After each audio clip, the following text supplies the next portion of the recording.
اب جو میں حدیث پیش کرنے لگا ہوں یہ حدیث مسلم میں موجود ہے اور حدیث نمبر ہے 550، 551، 552 اور جو میں الفاظ پڑھ رہا ہوں یہ مشکوٰۃ شریف کی حدیث کے الفاظ ہیں اور مشکوٰۃ شریف کا حدیث نمبر ہے 531 531 عن ابی ہریرہ قال قال رسول اللہ صلی اللہ علیہ وسلم الصلوات الخمس والجمعۃ الی الجمعہ ورمضان الی رمضان مکفرات لما بینہن اذا اجتنبت الکبائر۔ ابو ہریرہ فرماتے ہیں کہ آقا علیہ الصلوۃ والسلام نے فرمایا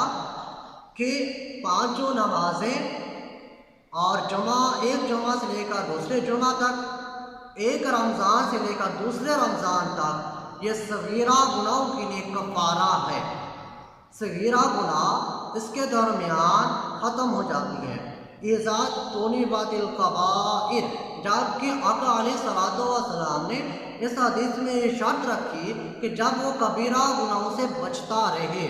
کبیرہ گناہوں سے بچتا رہے، نماز، روزہ اور جمعہ اس کے لیے کفارہ ہوگا۔ مطلب یہ ہے کہ اگر اس نے فجر کی نماز پڑھی ہے،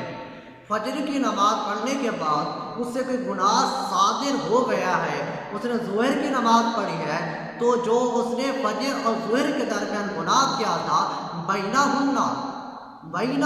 کہ اس کے درمیان میں مکفرات، اس کا وہ گناہ ختم کر دیا جاتا ہے۔ اور یہ یاد رہے کہ آقا علیہ الصلوۃ والسلام کی حدیث صحیح ہے کہ گناہ ختم ہو جاتے ہیں، مگر یہ ایسا کرنا حدیث کے ساتھ، دین کے ساتھ مسخرہ ہے کہ فجر کی نماز کے بعد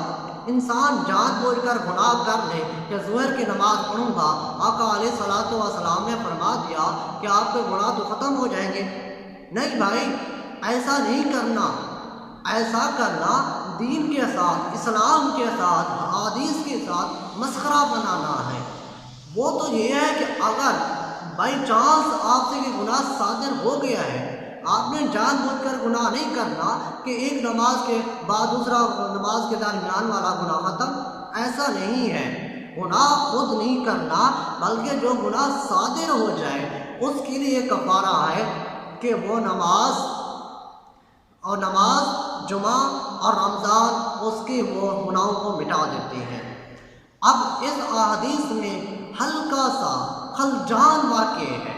وہ یہ کہ آقا علیہ الصلوۃ والسلام کی اس احادیث سے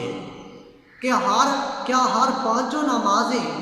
جو پانچیں نمازیں ہیں گناہوں کو مٹا دیتی ہیں، تو پھر رمضان کا، جمعے کا کیا فائدہ ہوا؟ جمعہ اور رمضان کون سے گناہ مٹاتے ہیں؟ اس خلجان کو دور کرنے کے لیے مولا علی قاری رحمہ اللہ فرماتے ہیں، آپ فرماتے ہیں کہ اگر ایک نماز اس کے گناہوں کو مٹا دیتی ہے، پھر جو جمعہ ہے اور رمضان ہے اس کے صدقے سے اللہ تعالیٰ اس بندے کے گناہ تو نہیں ہوتے، اس لیے اس کی نیکیوں میں اضافہ کر کے اور اس کے درجات کو بلند فرما دیتا ہے۔ حضرت عبدالحق محدث دہلوی رحمہ اللہ فرماتے ہیں کہ اگر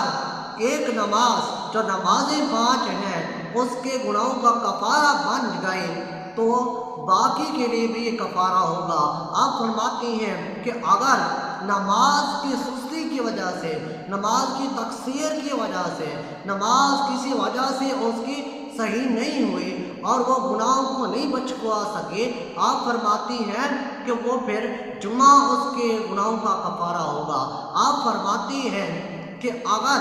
جمعہ بھی اس کے گناہوں کو نہ بخشا سکا تو رمضان اس کے گناہوں کا کفارہ ہوگا۔ آپ فرماتی ہیں اگر تینوں ہی کفارہ بن گئے تو ایک ایسی مثال ہے جیسے ایک کمرے میں ایک چراغ رکھ دیا جائے اور کمرے کو وہ چراغ روشن تو کرتا ہے